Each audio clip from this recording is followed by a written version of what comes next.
Hi, I'm Judith Fallon-Reed. Thank you for joining me on Jamaicans.com for Shelf Life. As always, remember to like the page, share this with your friends, and drop us a line in the comment section below. Welcome to Shelf Life. Today we have with us a super talented author. Her name is Melanie Schwapp. Her first novel, Dew Angels, was a bestseller, and it's recently got picked up by a publishing house.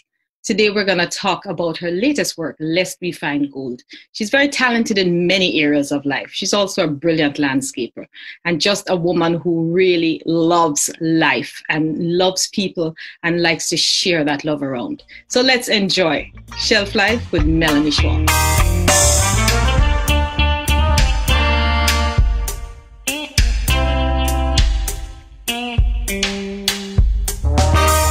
Melanie, welcome to Shelf Life. I'm so happy to have you on the program with me. Thank you so much for having me, Judith. Always my pleasure. Boy, it's been a while since we've talked.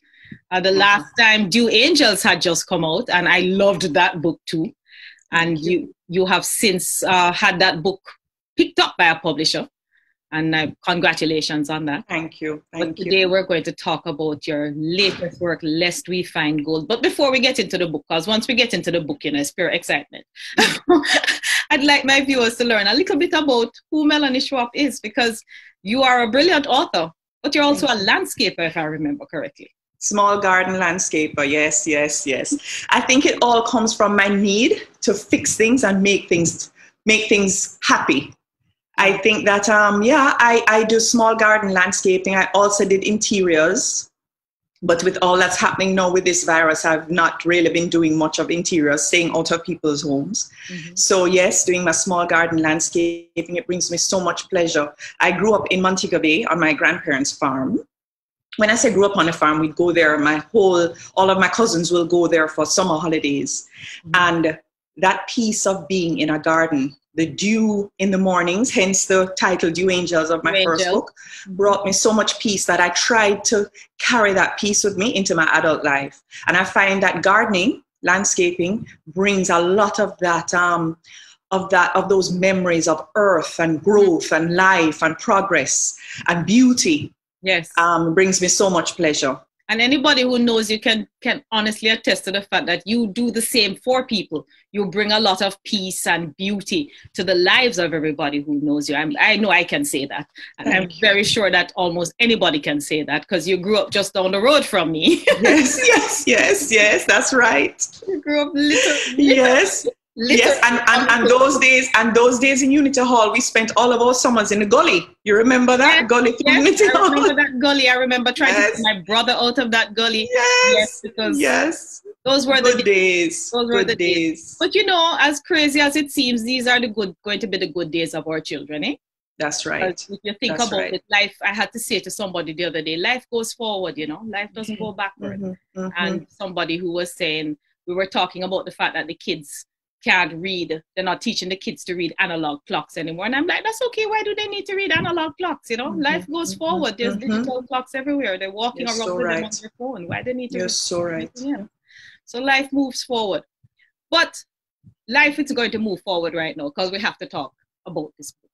This book, I read it, I inhaled it, and I'm one of those people who inhale books, and I love Caribbean books. I would say 85% of the books yes, are by Caribbean authors. And I like to buy my books because I feel we have to support our Caribbean authors. Just like Dew Angels, I sat down and I read it one fell swoop. I just kept reading because the topic of the book is something that I think almost every woman can relate to. It either has happened to them or it has happened to a friend. Mm-hmm. And it deals with domestic abuse. Mm-hmm. Mm-hmm. Women who are in situations where they're covering it up because they're in a particular position. Why this topic? Why this topic? Because I was struck, Judith, to be very honest with you, by the amount of times I overheard conversations where women were either hurt or murdered by their partners. Mm-hmm. And what struck me was, as horrible as the situations were the reactions of people that every time you would hear somebody blaming the woman. Victim shaming. And whether it was the abuse or the loss of life, nobody took the time to try and understand the woman's perspective, because half of the time it was why she stay in a relationship. Yeah. If she did, I get beaten. Yes. Or you understand? So I said to him, I started to think about it and say, even with Jew Angels, a lot of people their questions were the same. Why would the mother have stayed? Remember Nola's mother had stayed in a very abusive relationship. And also you had also touched on the brown skin, dark skin in that. Yes. It's also a type of abuse. It's an emotional abuse. So the questions from you angels were they wanted to hear more about the mother's perspective, about her life and why she stayed. So even though Lest We Find Gold was a different type of writing and a different topic, it almost was an extension of Dew Angels. See that? Because I wanted to explore, why would a woman stay? Why would a woman have put up with abuse? A beautiful woman, educated. Nola's mommy had her jam business. She was doing quite well. She had saved up her money. Why stay? In Lest We Find Gold, Millie was the same thing. She was educated. She was a nurse. She was beautiful. She could have gone anywhere, been anything, and she stayed in an abusive relationship. But it went beyond that, because I wanted to explore with women, not just in abusive relationships, but even in jobs, in friendships. Why is it that women put up with so much? So if you notice in Lest We Find Gold, it was an exploration of Millie's life from childhood to try and build the foundation of women and the messages we get from childhood that extend into our adulthood and allow us to make choices that maybe might not be the best ones for us. And without giving away the book, what Millie lived and learned as a child manifested later on in her own life. Yes. Yes. And even her mother's situation, I found, was so important, because the mother herself, even though she meant no harm to her daughter, yes, because she was just trying to live and she thought she was doing good for her daughter. She was, everything she did. Was giving her money and taking care of her child to make sure the child could go to school. Right. It was a matter of survival for her in her mind. And she didn't realize the messages she was giving her own daughter. Yes. You know? Because that's what I loved the way that you weaved Millie's childhood and the lessons that she learned without even realizing she was learning these lessons from her mother having this man who was somebody else's husband, who over all these years, and what that relationship meant for her, Millie, as a child, and what it meant for the mother, and how that later manifested itself. Mm-hmm. But in writing this, I know you said from stories you heard and all of that research that you have done, how did it affect you to write it? Because I'm a writer, I know what it does to you. So the book takes place mainly in Millie's mind. Really and truly, you remember in Dew Angels, there was a lot of action out of Nola's life. Yes. In this book, most of it is a self-exploration of Millie in her mind. And exactly. Mm-hmm. So it was a release for me, because even though it wasn't the same situation, it was always a matter of a woman discovering who she is and her own power, and the capability of making the choices that were best for her. So the book was a big release. I mean, sometimes when I write at heightened emotional times. Yes. And during the time I was writing this book, my father was very ill. And I have to say publicly, what an amazing man Dr. Ken Ball was. For me, he literally saved my life. This is not figuratively. He literally saved my life. And I will always, always cherish my memories of him in Montego Bay as a doctor that I would go to and I trusted and loved so much. So it was a roller coaster of emotion for me. And for me, writing is my release. Mm-hmm. So I found that the book was very much an emotional release for me during that time. So yes, you asked me how I felt about writing it. It was release. It was self-exploration. It was self-discovery.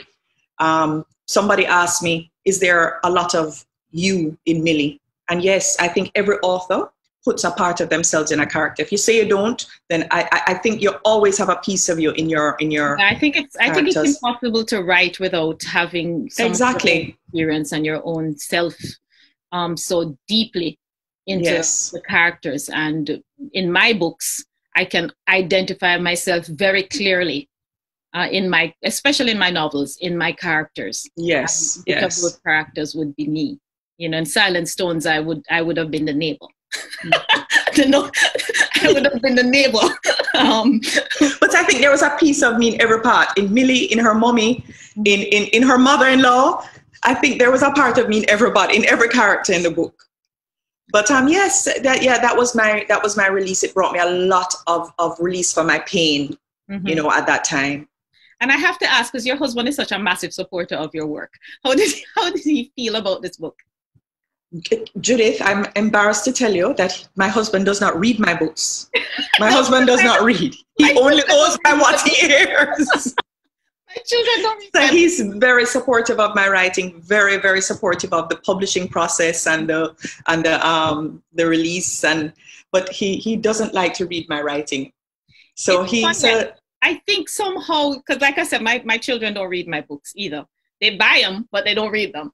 And I think somehow, for me, I think that there's a part of you that too close to home. Yeah, I think so. There are things they don't want to know about. They don't want to try and identify you. Exactly. They don't want that responsibility. Exactly. Imagine that these things are really going on inside in your head. So, I think you're so right.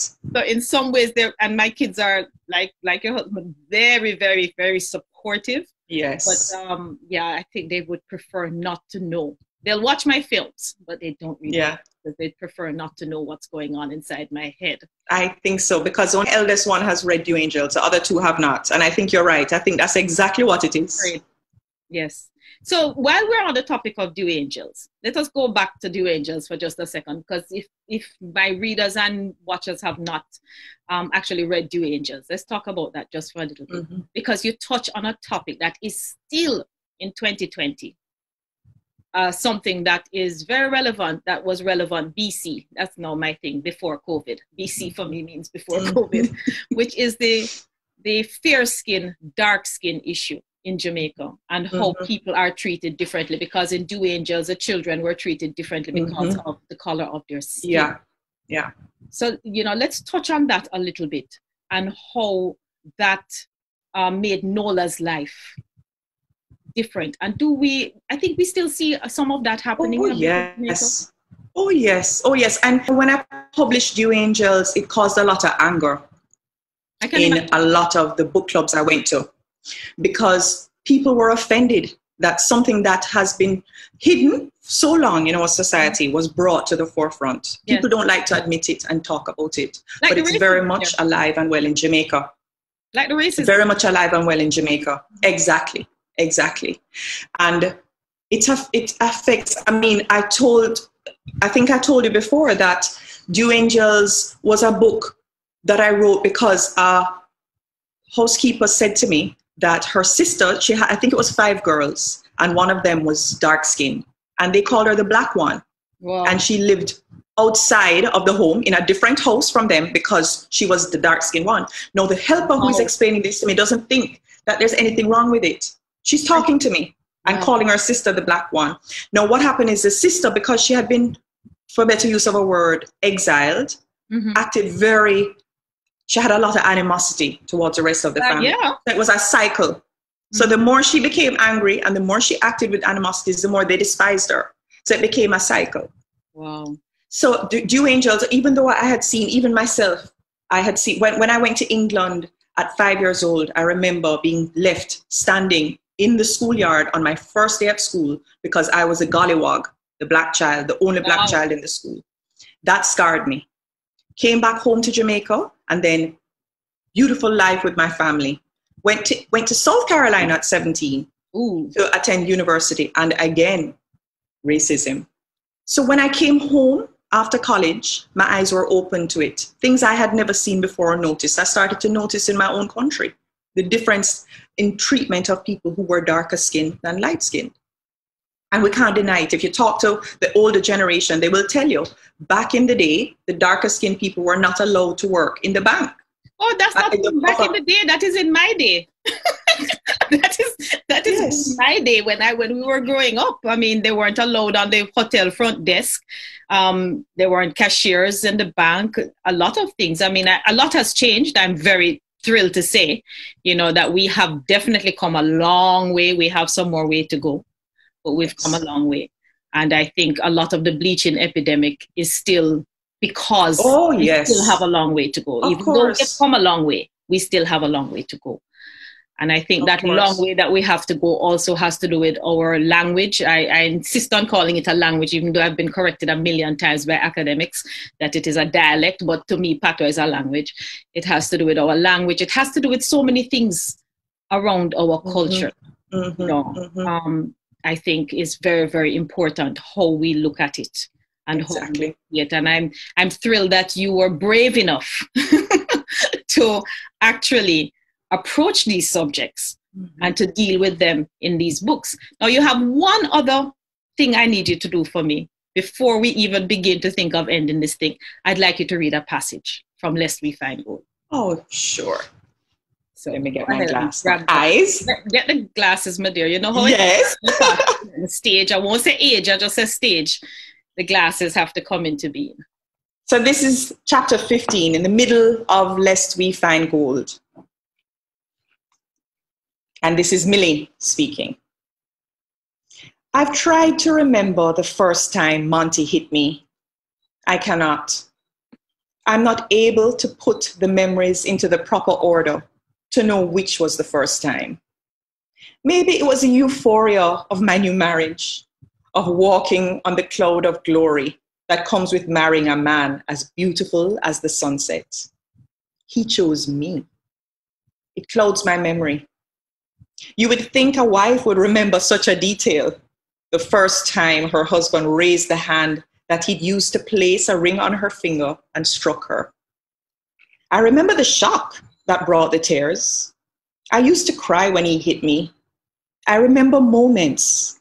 I remember the details of the moments. The standing 1 minute, the being flat on the ground the next. There was always confusion for the first few seconds afterwards. There was white light. Sometimes the light was just blue dots that brought the taste of chemicals onto my tongue. Maybe the memory disappeared in that light. I don't know. I only know that my brain would take a while to clear, and then the pain would creep in. The light would clear, and then there was the gold. The pain would creep in. The electric shock in my jaw, the pounding in my thigh, the taste of chocolate, the spice of bay rum against my cheek. I remember the sneakers, the work loafers, the shiny dressy lace-ups. I remember how they looked from underneath, marred with the dirt of the world. Pebbles in the grid, into my thigh, into my hip. I remember the arrow of Monty's chest, the navel disappearing into the crease of his belly as he bent over me. Millie, you okay? Millie, I'm sorry. I love you so much. Millie, why you have to make me so angry? Millie, don't try. Don't cry. Try walk. Let me carry you. Millie, another migraine. Millie, you blacked out. I blacked out. I cannot remember the first time my husband hit me. You would think a wife would remember such a thing. I remember the time Mommy got punched by the thief. She was angry when I screamed. She left me to cry when we got home. She gargled the blood out. I remember the look on her face. I was a child. I thought she looked unmoved. I now know she wasn't. She was expectant. There was no shock on my mother's face when a man took all he wanted from her, then punched her in the face and disappeared. I felt so stupid to have been so angry when all she'd done was made the choice of one pain over another.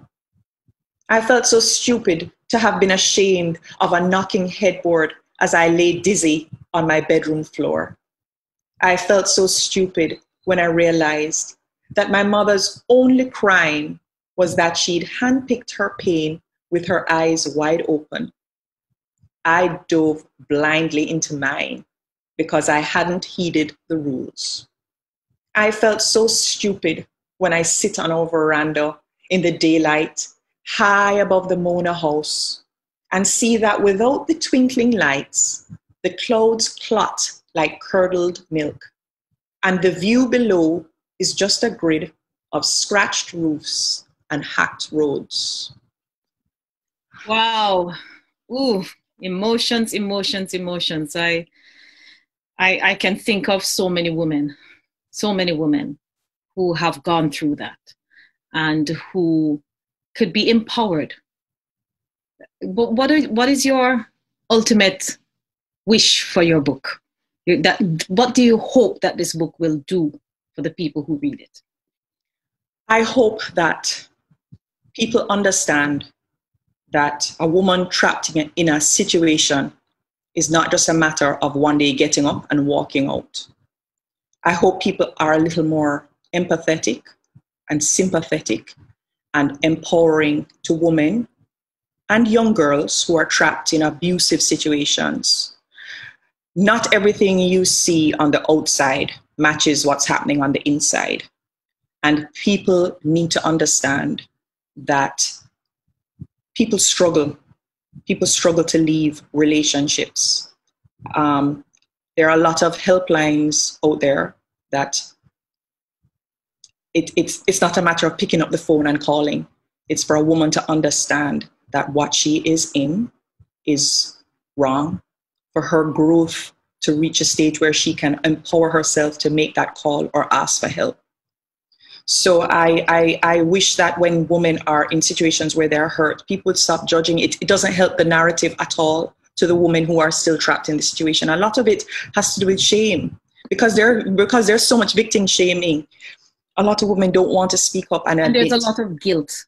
There's a lot of guilt. Our society has taught us to feel guilty when things happen to us. Yes. As if there was something that we could have done. Exactly. Different. You know, exactly. if we didn't upset him, if the dinner wasn't cold, if we didn't come in too late, you know, as women. It's layers. It happens over time. So to wrench yourself from those layers becomes really hard because it doesn't just happen 1 minute. It's a series of events that wedges people into these situations. To get out is not as easy as just getting up and walking. I would hope that it empowers a woman in the situations to realize that they're not alone. It is never their fault, and that it's a matter of reaching for help when you need it. Yeah, I mean, I actually had a big argument with a pastor once because he actually from his pulpit preached the Sunday morning, and it was talking about the way women dress, you know, being a factor in that's my pet peeve. And when he came off the pulpit and service was over, I went over to him very, very annoyed. And I said to him, what was it about the 93-year-old grandmother who had on our nightdress, who was recently raped? What was it about the way she was dressed when she was in her bed, fast asleep, and the man broke into the house that made her a target of rape? What was Judith, what is it about the 8-year-old child who doesn't even who's not even gone through puberty yet? Exactly. And I said that to him, and he was like, well, you know, I'm not all the cases. And I was just so incensed, and I just ran down a whole list. And I said, you tell me what it was about these things that made this person get raped, what it is that they did. And so I really I get very incensed, very angry, very annoyed, and very upset with victim shaming, whether it is women or men. You know, victims are victims. And I applaud a book like Lest We Find Gold because it is such a good novel. It is such a good story. It's not just about the abuse. It's a good story, you know, from start to finish. And it's a story of what we will do to keep that gold when we find that gold. Yes, that's right. And know that the gold is within. Yes. Always within. And to get to that place where we realize that the gold is not the house and the car and all those things, because the gold is actually within us. Boy, Melanie, as always, an absolute pleasure talking to you. Thank you for stopping by Shelf Life. I look forward to the next book.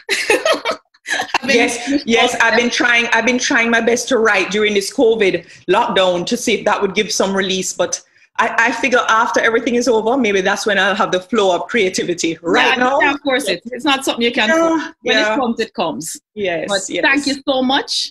And Judith, thank you. Thank you. And you keep safe too, please. Thanks for having me. Thank you, Melanie. You too, honey. Bye.